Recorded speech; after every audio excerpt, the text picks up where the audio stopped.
Muy buenos días, María. Un día más, con la gracia del Señor, nos disponemos a proseguir el comentario del Catecismo Nuestra Madre de la Iglesia. Y estamos dentro del artículo del credo referente a la Iglesia. Creemos en la Iglesia, cuerpo místico de Cristo, pueblo de Dios.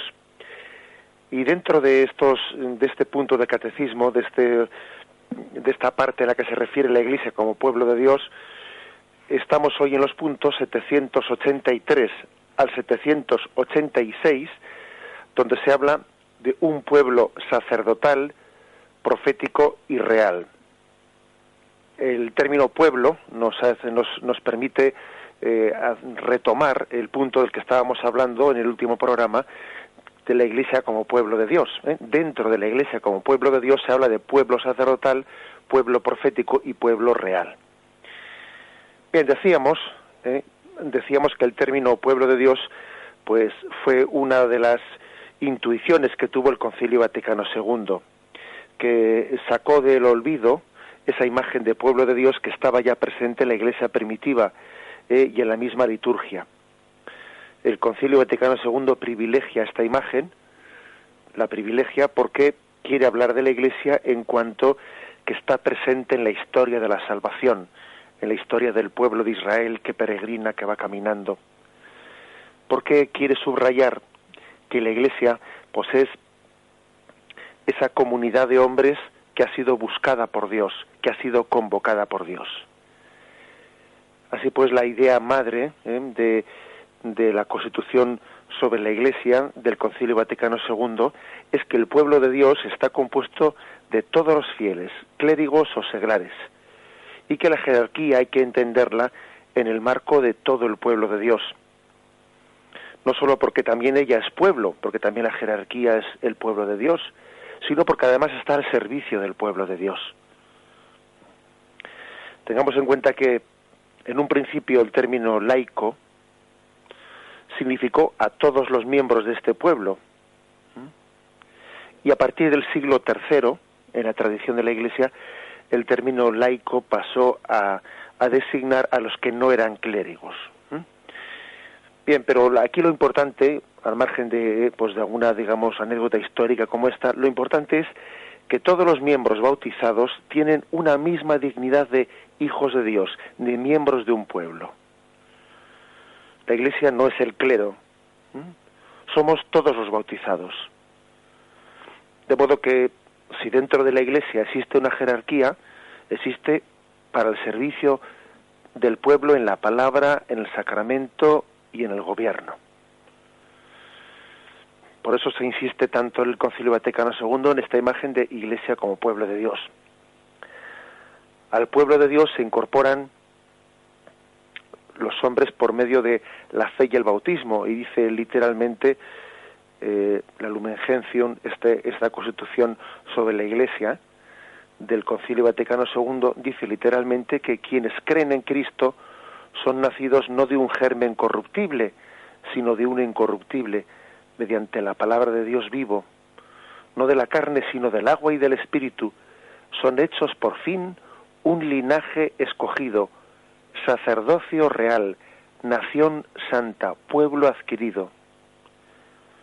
En un tiempo era no pueblo y ahora es pueblo de Dios. Bien, es por lo tanto sobre estos conceptos sobre los que vamos a profundizar un poco más en estos puntos del catecismo. De todos es la responsabilidad de evangelizar y de santificarse en la Iglesia. Este es un gran descubrimiento, ¿no?, del Concilio Vaticano II. No es que por supuesto que se esté diciendo una doctrina novedosa como si antes no lo hubiese dicho antes. Eso sería absurdo.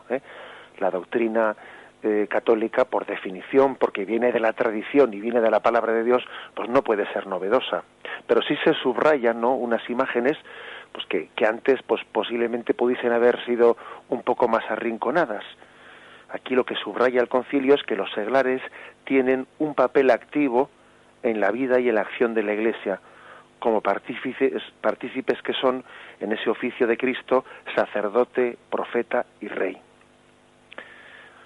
Que todos somos Iglesia ya perteneciendo a la jerarquía, ya perteneciendo a la grey, que todos somos llamados a la santidad, y que esa es la vocación común de todos los miembros de la Iglesia, de todo el pueblo de Dios, la común llamada que tenemos todos a la santidad, porque esta es la voluntad de Dios, nuestra santificación. Así pues, la imagen de la Iglesia como pueblo de Dios nos hace conscientes de nuestra vocación y de lo que es la condición de la Iglesia, que es santificarnos a todos los que la formamos.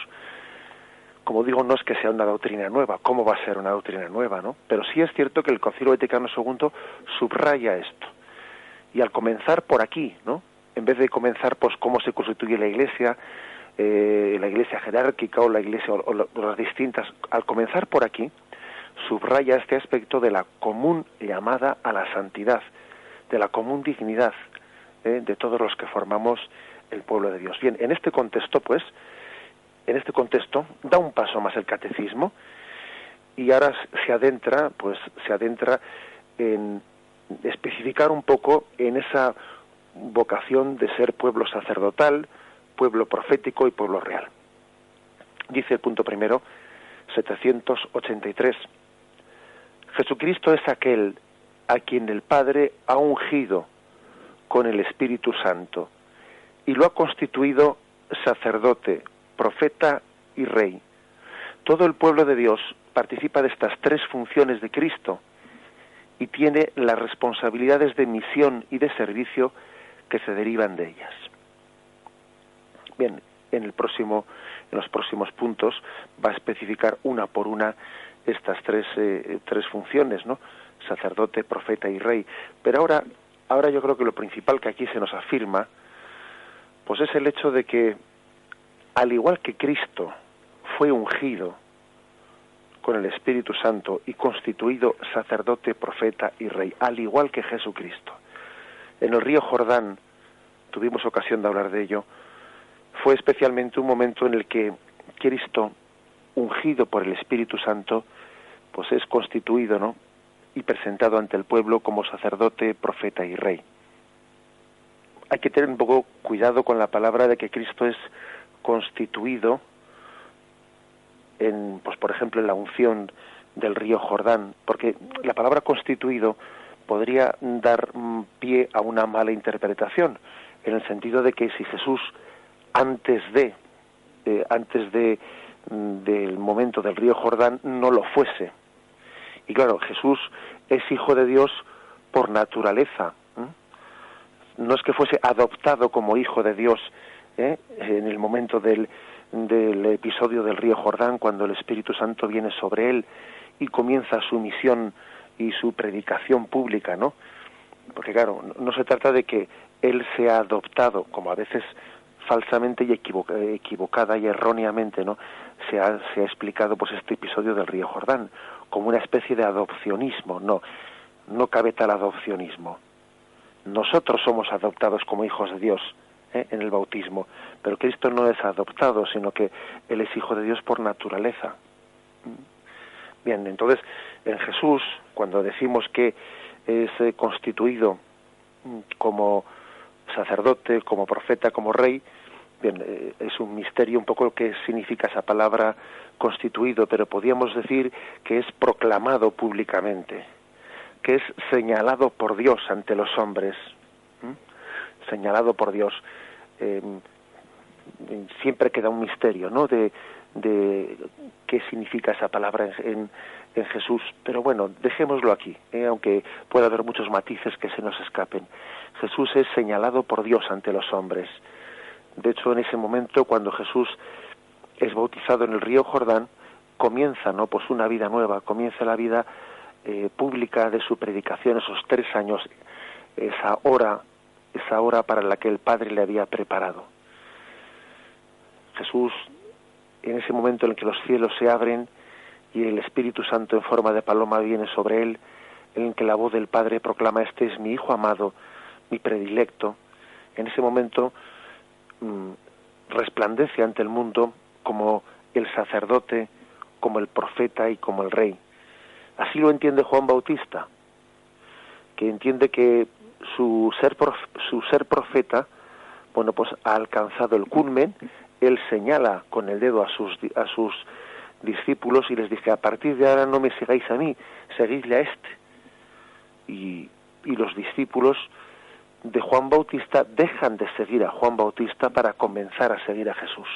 Fijaros si es un momento culmen, no de manifestación de Jesús como el profeta, como el rey, que Juan Bautista entiende que hasta aquí ha llegado él, y ahora, a partir de ahora, conduce a los que habían sido discípulos suyos a que le sigan a Jesús. Bien, pues en nuestra liturgia católica, estas tres dimensiones del ser de Cristo, sacerdote, profeta y rey, pues las celebramos de distintas maneras, ¿no? Pues sabemos que en la culminación del año litúrgico celebramos la fiesta de Jesucristo, Rey del Universo. También en torno a Pentecostés celebramos esa fiesta de Jesucristo, sumo y eterno sacerdote.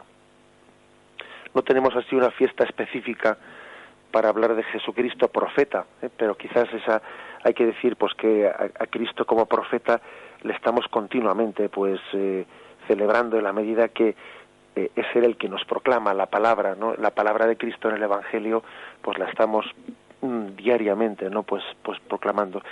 Jesucristo, sacerdote, profeta y rey.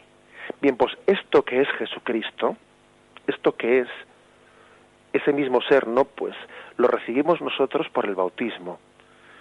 Esto es lo que este punto del catecismo subraya. No, nosotros no somos una cosa distinta a Cristo. Lo que en él es por esencia, por naturaleza, en nosotros es por adopción. En él es por eso, pues por su propio ser, por la connaturalidad, porque él es de naturaleza divina. Y en nosotros es por adopción.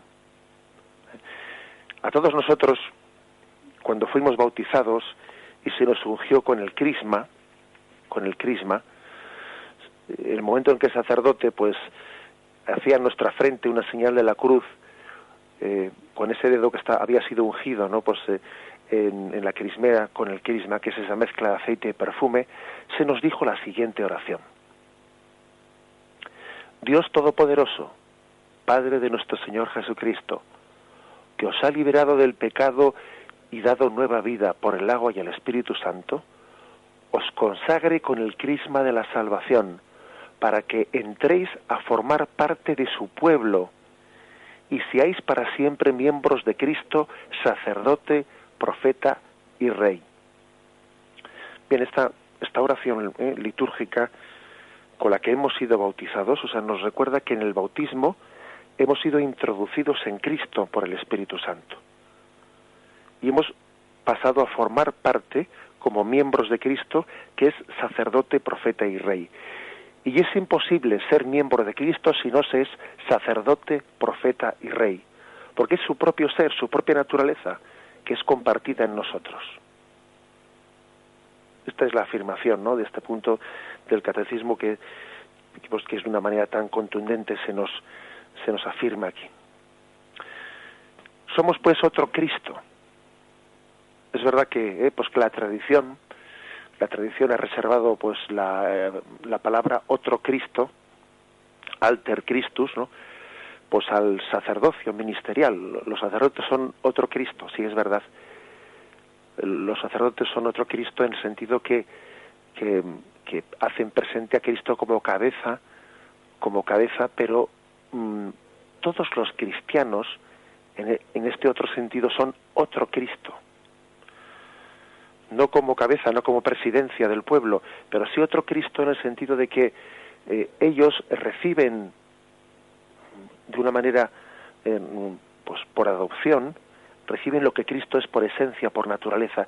Todos somos sacerdotes, profetas y reyes. Eso es lo que en el bautismo se nos ha dicho a cada uno de nosotros. Pues bien, vamos a profundizar en esto de mano de estos 3 puntos próximos, en los que se va de alguna manera pues explicando con más detalle qué significa ser sacerdote, qué significa ser profeta, qué significa ser. Alabado sea Jesucristo.